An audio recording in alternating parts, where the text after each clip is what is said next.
A good morning and very healthy morning of class 6th. Welcome to the virtual classes of Oscar Public School. How are you all?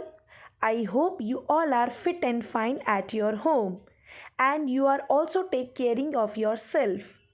So students, in our last class we starting the chapter number 7 of history. And what is the name of this chapter? New ideas of social being. What is the name of this chapter? Repeat after me. New ideas of social being. So students, in last class we have already discussed about there are many people losing we have already read in the last class and the last previous chapters also. The society are getting divided into battles for the greed of land, property and power, and they were rise on, and many people were losing their rims or life. So this is the time, means this is the actual time when the new ideas about the religion. बहुत सारे बच्चों की queries थी कि ma'am what is the new ideas of social being. It means the new ideas about the religion, about the social life, peace and harmony, non-violence, self-actualization emerge. So these are the study we have just doing in this chapter. Last class we have already read about the later Vedic period, the period who are uh, above that the Vedic period. So the Brahmins were insisting of the intervention of all aspects of life. They read Sanskrit. They started the interpret the religious text suit with their own interest. Basically they have to stress on the people to on expensive and elaborating rituals and ceremonies which most people could not afford. We have already read about the Upanishad. Beta, what is that meaning of Upanishad? Tell me, last class में आपको पढ़ाया है. Upanishad is a Sanskrit word which means sitting near और sitting close to there guru. ठीक है, यानी कि गुरु के समीप बैठना. समीप मीन्स पास बैठना या फिर गुरु के साथ बैठकर शिक्षा ग्रहण करना. Got it. And Guru will gives you अ, यानी कि आपका टीचर आपको क्या प्रोवाइड कराएगा? Knowledge about the life, knowledge about the universe. Got it. So the time of composition, I have also told you कि there is a 108 Upanishad, but सारे ही उपनिषद important नहीं है. इसमें से one few of them are important, like a 7 Upanishad are most important Upanishad. And what is the basic concept of this उपनिषद? इन उपनिषद का basic concept क्या था? That is life and death, यानी कि जीवन और मृत्यु के बारे में है कि what is the phases of life, कि ह्यूमन बीइंग क्या है. This is a life circle कि बेबी पैदा होता है, बोर्न हुआ, देन आफ्टर दैट वो बड़ा हुआ, बड़े होने के बाद उसकी शादी हुई, उसकी जनरेशन आगे बढ़ी एंड वो ओल्ड हुआ एंड दोबारा मर गया. देन अगेन कोई चीज किसी और लाइफ में पैदा हुआ, बड़ा हुआ, मर गया. This is a cycle of life cycle. ठीक है, this is a circle of life. So basically there is a life after that and there is a system of rebirth which depends on your deeds, यानी कि जैसा कर्म करोगे आपको अगला जन्म वैसा ही मिलेगा. So that's why they are basically they are force to their karma, कि आप जैसा कर्म करोगे आपको वैसा फल मिलेगा. आप अच्छे डीड्स करेंगे so you can got an अच्छी लाइफ नेक्स्ट लाइफ के लिए. ठीक है. So basically they are talk about, यानी कि उपनिषद में किसके बारे में बताया गया है? आत्मा, जिसे हम आत्मा कहते हैं. Atma means soul. They are soul and linked power to the Brahma. ठीक है, यानी कि आत्मा जो है हमारी ब्रह्म से मिली हुई है. And how can you attain the good life? They can attain the life by good deeds in life and always advise to by the soul. बच्चे, this help in attaining the salvation. What is that meaning of salvation? Salvation का Hindi word है moksha. Moksha means to salvation from cycle of rebirth, यानी कि दोबारा दोबारा जन्म फिर मृत्यु फिर जन्म फिर मृत्यु, इससे छुटकारा पाना यानी कि मोक्ष। ठीक है, so it this help the salvation freedom from the cycle of life death and rebirth, यानी कि लाइफ मिली, बच्चा पैदा हुआ, बड़ा हुआ, डेथ हो गई और फिर दोबारा से कहीं और उसने रीबर्थ लिया, चाहे वो किसी भी, चाहे वो बर्ड बने, चाहे वो एनिमल बने, चाहे वो कोई इंसेक्ट बने। Then now we are just talking about the Jainism. हमने पढ़ा बेटा in our last class also, there is a basically Upanishad and two new religion, Buddhism and Jainism. These are the which come about the spread of alternate course of life and religion. So Jainism, who was the founder of Jainism? Basically the founder of Jainism is that lord Mahavira.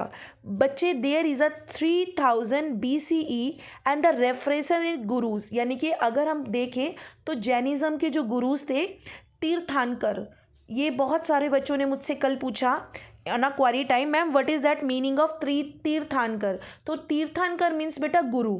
ठीक है, तो गुरु इन वेदास, जिन्होंने वेद पढ़े हुए थे, and 24 तीर्थांकर थे lord Mahavir. जैसे एक गुरु फिर दूसरा गुरु, ऐसे करते करते there is a 24th number पे आते थे lord Mahavir. Basically he was born on 599 BCE and Kshatriya Kund which was the part of Vaishali.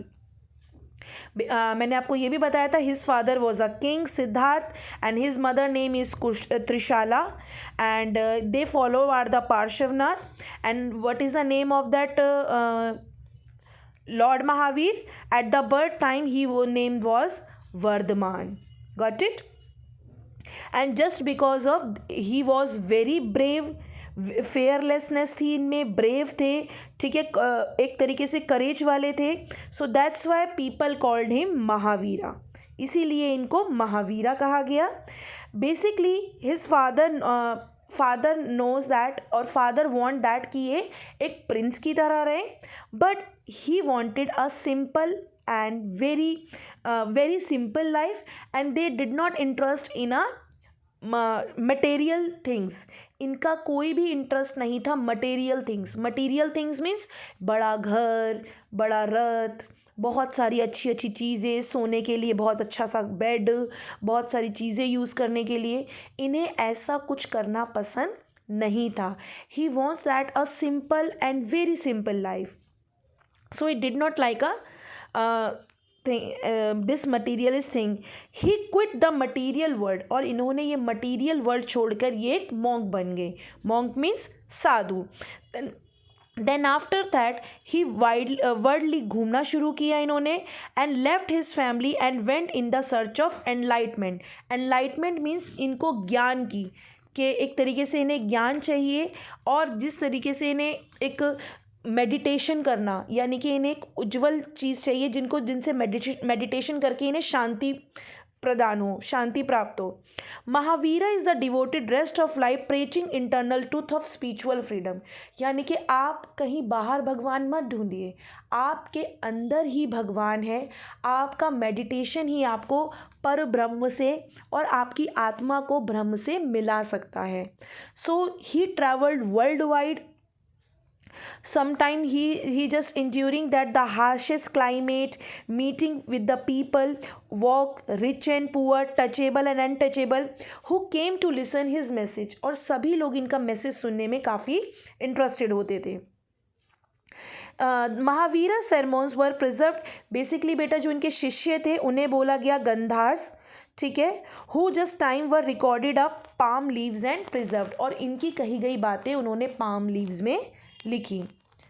Then after that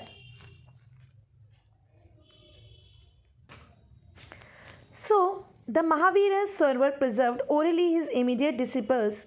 This were known as Gandhas. Then after that the philosophy about the Lord Mahavira. So beta, the Lord Mahavira preached the necessity of right faith, right knowledge and right conduct. Basically Lord Mahavira के जो एक basic concept था और उनकी philosophy थी, वो यही बताती थी कि लॉर्ड महावीरा किस चीज़ के बारे में उपदेश देते थे। सबसे पहले राइट फेथ, यानी कि सही चीज़ों पर सही विश्वास कीजिए। दे कांट से दिस कि आप तंत्र विद्या, पूजा, पूजा मीन्स आप जो लोग बलि प्रथा करते थे किसी की अपने विश्वास के लिए, किसी एनिमल की या किसी ह्यूमन बीइंग की बलि देना, यानी कि किसी भी चीज़ पर फेथ रखिए। राइट फेथ यानी सही चीज़ पर फेथ, अंधविश्वास नहीं करना। राइट नॉलेज मीन्स सही ज्ञान, यानी कि अगर आप पढ़ाई करेंगे, आप चीज़ों को समझेंगे तो आपको सही चीज़ों के बारे में सही ज्ञान होगा। Right conduct, your behaviour, right आचरण, यानी कि आपको सही तरीके से आचरण करना है, आपको खुद भी सफिस्टिकेटेड बनना है और आगे अपनी फैमिली और अपने फ्रेंड्स को भी सही लोगों को चूज़ करना है। यानी कि आपका जो खुद का बिहेवियर है, आपका खुद का कैरेक्टर है, उसको अच्छा रखना। All the hurt of right conduct for Jains are following the essential practices, यानी कि अपना आचरण, अपना कैरेक्टर ठीक करने के लिए those who are following the Jainism, this is the essential means it is important, सबसे ज़रूरी practices यही है non violence, to cause no harm for any living being, यानी कि चाहे वो ह्यूमन बींग हो, चाहे वो एनिमल हो, चाहे वो बर्ड हो, किसी को भी परेशान नहीं करना है। यानी कि किसी के साथ भी दुर्व्यवहार, मारना, नॉनवेज खाना, ये सब चीज़ें नहीं करनी है। Second is truthfulness, to speak the harmless truth only, यानी कि अगर हमें बोलना है तो हम वो सच बोलें जिससे किसी को हार्म ना हो, ठीक है। और अगर हम बोलना है तो आप अच्छा बोलें, मधुर बोलें और किसी को भी चोट पहुंचाने वाला सत्य नहीं बोलें। नॉन स्टीलिंग, चुराना, यानी कि to take nothing which was not properly given, कोई भी चीज़ अगर आपको ईश्वर ने नहीं दी है तो किसी से ज़बरदस्ती छीनना नहीं है, किसी से चुराना नहीं है। Non possession, non attachment, to detach completely from a people, place and material things. यहाँ पर नॉन अटैचमेंट का मतलब है कि आपको किसी से भी इतनी अटैचमेंट नहीं करनी, चाहे वो आपकी फैमिली हो, फ्रेंड्स हो, कोई जगह हो या मटेरियल चीज़ हो। जैसे कि स्टूडेंट्स आजकल के क्या है, they are always busy in a phone, they want a luxurious life. So जो लोग फॉलो करते थे जैनिज़्म को, दे कैन से कि आप किसी भी चीज़ से इतनी मोह माया नहीं करें, चाहे वो घर हो, चाहे वो आपका परिवार हो या फिर आपका मटेरियल थिंग्स हो, लाइक कार, घर, फ़ोन, एनी एंटरटेनमेंट वाली कोई चीज़, कोई गेम, किसी चीज़ से कोई बहुत ज़्यादा प्यार नहीं। So as you seen that satya, ahimsa, आचर्य, अपविरय, अपरिग्रह, ब्रह्मचर्य। तो basically this is the essential practices of Jainism. As per the teaching of Jainism, the purpose of life is attain moksha. Moksha is a Sanskrit word. Moksha means salvation from the cycle of rebirth. यानी कि जो life का cycle है, आप पैदा हुए, बड़े हुए, मर गए, फिर उसके बाद आप कहीं और पैदा हुए। So this is the cycle of birth, ठीक है, कि आप पैदा हुए, मरे, फिर कहीं और पैदा हुए, this is a cycle, okay. So इन साइकिल से मुक्ति प्राप्त करना, moksha means salvation. One can achieve this causing no harm to any living being, और ये बहुत ज़रूरी है कि आप यदि किसी को तंग नहीं करेंगे तो आप ये चीज़ पा सकते हैं। If one does not achieve moksha after death the soul will be reborn, यानी कि यही कहा जाता था कि अगर आपने दोबारा जन्म लिया है, इट मीन्स आपने अच्छे कर्म नहीं करे और आपको मोक्ष प्राप्त नहीं हुआ, आप दोबारा कहीं और जन्म लिया। Lord Mahavira taught that men and women are spiritual equal, that both are renounced, the world is search of moksha or ultimate happiness. Basically it is very right. he used to Prakrit language. Beta, this is the language, this is the also a language, Prakrit language, to given his sermons, which were understood by common people. बेटा उस समय common people की language थी प्राकृत language. Monks and nuns, monks means जो साधु होते थे, nuns means जो साध्वी होती थी, ठीक है, female monks, adhere strictly to these practices while the other observe them the best they can. बेटा जो लोग प्रॉपरली मोंक्स एंड नन बनते थे उन्हें ये रूल्स स्ट्रिक्टली फॉलो करने होते थे. Some time they has to मतलब आपने देखा होगा जैनिज़्म में दे जो उनके गुरु बनते हैं वो क्लोथ्स भी नहीं पहनते हैं. Have you know this? आपने देखा भी होगा जो उनके गुरु बन जाते हैं जो तो उन क्लोथ्स भी त्याग देते हैं, यानी कि कोई कपड़ा शरीर पर नहीं होगा, कोई ज्वेलरी वो नहीं पहनेंगे, किसी जगह ट्रैवल नहीं करेंगे, देश टू ट्रैवल वॉक करते हैं वो बिल्कुल, ठीक है. तो बहुत स्ट्रिक्टली रूल्स हैं जो मॉन्क्स एंड नन्स के. द डिक्लाइन मीन्स पतन होना, ख़त्म होना.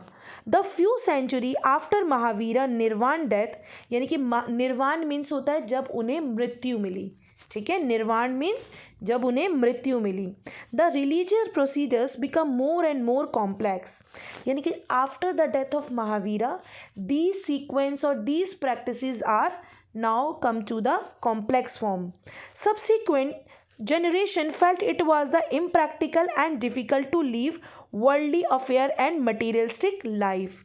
यानी कि धीरे धीरे आने वाली जनरेशन को ये लगने लगा कि ये तो इनप्रैक्टिकल है, ऐसा कैसे हो सकता है कि कोई पर्सन कपड़े ना पहने, कोई पर्सन किसी को मार के ना खाए, ठीक है, या कोई चीज़ हम मटीरियलिस्टिक लाइफ को कैसे छोड़ सकते हैं, हम अपनी फैमिलीज़ को कैसे छोड़ सकते हैं. So therefore the followers of lord Mahavir teaching started to decline, यानी कि धीरे धीरे लोगों ने सम टाइम इनकी टीचिंग्स को फॉलो करना कम कर दिया. ऐसा नहीं है कि बंद कर दिया, दे हैज़ टू बी कम कर दिया, बट स्टिल आज जैनिज़्म को बहुत सारे लोग फॉलो करते हैं. The next religion is a Buddhism. So beta, Buddhism is another religion which come into existence around 2500 years ago or nearly at the same time of Jainism. यानी कि एक जगह पर जैनिज़्म बढ़ रहा था तो दूसरी तरफ बुद्धिज़्म.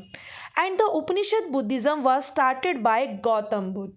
नाम सुना ही है आपने, गौतम बुद्ध की आप पिक्चर्स भी बहुत सारी देखते हैं. A son of 6th century BCE. Early life. First of all we are just talking about the early life of Gautam Buddha, कि ये कौन थे, किस फैमिली से बिलोंग करते थे, how they live their life. So बेटा Siddhartha Gautama was a born in 583 BCE, यानी कि what is the name of the Gautama Buddha? Siddhartha Gautama. 583 BCE at Lumbini now in Nepal, यानी कि इनका जन्म कहाँ हुआ? लुम्बिनी में, नेपाल, जो कि आज प्रेजेंटली नेपाल में है. That's why the people of most of the people of Nepal they are following Buddhism, ठीक है. His father was a king. Shuddhodana was the leader of large clan called Shakya. बेटा शाक्य इज़ अ वंश, ठीक है, इनका एक वंश चला आ रहा था, जैसे कि शाक्य इज़ अ वंश, जैसे गुप्ता एक डायनेस्टी था, ऐसे शाक्य एक वंश था. His mother is a queen, his name is Maya, died shortly after his birth, यानी कि उनके बर्थ के कुछ टाइम बाद इनकी माताजी की मृत्यु हो गई. When the Siddharth was a few days old, a holy man predicted that the prince would either be a great king or a great spiritual teacher. बहुत छोटे में ही एक साधु आए, उन्होंने इनके बारे में पहले ही भविष्यवाणी कर दी थी कि या तो ये बहुत बड़े किंग बनेंगे, या तो ये बहुत बड़े राजा बनेंगे, या फिर ये एक बहुत बड़े धर्मात्मा गुरु बनेंगे जो कि लोगों को शिक्षा प्रदान करता है. King Shuddhodana wished that his son become a great king. Obviously father क्या चाहता है कि उसका बेटा भी क्या बने? किंग का बेटा किंग बने. But he tried to keep prince away from religion and any sight of any suffering and raise the him with great luxury. Basically उन्होंने ट्राई किया कि वो इन सब रिलीजियस थिंग्स से दूर रहे और उसको लग्जरी लाइफ में प्रोवाइड करवाई. The king got Siddhartha married to a girl, it's called Yashodhara. और उस समय बाद सिद्धार्थ की शादी हुई किससे? यशोधरा से. Later they had a son who have name a Rahul. And what was the name of that son? Son का नेम क्या था? गौतम बुद्ध के बेटे का नाम Rahul. The four passing sides. बेटा 4 पासिंग साइड्स मतलब 4 दृष्टिकोण देखे गए. When was Siddhartha reach age of 29. जब सिद्धार्थ 29 के हुए. With the little experience of world outside the wall of the palace. उन्होंने पहली बार किले से बाहर जाकर दुनिया को देखना शुरू किया. One day he was overcome with the curiosity and he asked the charioteer to take him a ride through the countryside. Once day उन्होंने अपने रथ वाले जो सारथी होता है उससे कहा कि आप मुझे हमारी कंट्री के मतलब हमारे किले या पैलेस के बाहर जाकर कंट्री साइड दूर जाकर मुझे दिखाइए. On this journey he shocked by sight of an aged man, then a sick man and then a dead body. और उसी रास्ते में इन्होंने पहले एक बहुत शॉक्ड हो गए. इन्होंने एक बूढ़े आदमी को देखा, ओल्ड मैन को देखा, एंड आफ्टर दैट एक बीमार आदमी को देखा, देन आफ्टर दैट एक डेड बॉडी देखी. The sight of old age, diseases and death made a major impact on a mind of prince. और जब उन्होंने तीनों चीज़ों को देखा कि एक पर्सन, एक जो काफ़ी बूढ़ा है, और एक देखा कि काफ़ी एजड पर्सन है, काफ़ी बुज़ुर्ग है, और एक देखा जो कि काफ़ी बीमार है, जिसे कोई बीमारी है, और एक पर्सन देखा जो कि डेड बॉडी थी. This gave a major impact on the prince's mind. Then he saw a wandering saint. The charioteer explained that the saint was one who had renounced the world and was thus trying to find release from fear of death and suffering. And after that उसने देखा कि कुछ संत हैं जो कि जा रहे हैं, घूम रहे हैं, और उसी समय सारथी ने बताया कि ये वो लोग हैं जो ये बताते हैं कि मृत्यु से कभी भी नहीं घबराना चाहिए. ये एक रियलिटी है. This is the reality of life कि if a person is a born, जो कभी पैदा होगा वो कभी ना कभी मरेगा भी. This is the reality of life. And people having a fear कि आपको मरने से डर लगता है, सो ये लोग उनको ये बताते हैं कि आपको मृत्यु से घबराने की ज़रूरत नहीं है. This is the bitter truth of life कि आपको जब मृत्यु आनी होगी वो आएगी, आप रोक नहीं सकते हैं. The renunciation. रिनाउंसिएशन मीन्स त्याग. ठीक है, जब हम कोई चीज़ को छोड़ देते हैं. The prince return to palace but he was change man. और जब वो कंट्री साइड का पूरा एरिया घूम कर आया, जैसे ही उसने अपने पैलेस में एंटर किया, now Siddharth was another man. उसकी लाइफ में, उसके माइंड में, उसके हर्ट में चेंजेस आ चुके थे. One night he left the palace and saved his head and chained his prince cloth for a beggar robe. Then he began his quest for enlightenment. एक दिन रात में इन्हें अपना घर छोड़ा, अपने सर को शेव्ड किया, यानी कि बाल मुंडवा दिए. ठीक है, शेव्ड करा हेड इन्होंने अपना, अपने बाल भी त्याग दिए, घर भी त्याग दिया, एंड अपने जो इनके पास इनके किंग वाले क्लोथ्स थे, प्रिंस वाले क्लोथ्स थे, वो इन्होंने चेंज करके एक गरीब पुअर बैगर वाले क्लोथ्स पहने. And then he began his quest of enlightenment. अब ये सत्य ज्ञान की तलाश में घर से निकल पड़े. So beta, I'm just resting the class here only. Beta, this is very important chapter and very interesting chapter also. If you are just listening the video and watching this video very finely and at least thrice. And this is the exercise. This choose the word you have to write in your notebook. This is the eight points you have to write in a notebook. And beta, come do that homework on a same time पर अपने homework आप ज़रूर करेंगे. Thank you so much students for watching this video. I hope you understand this video very well. Thanks a lot students.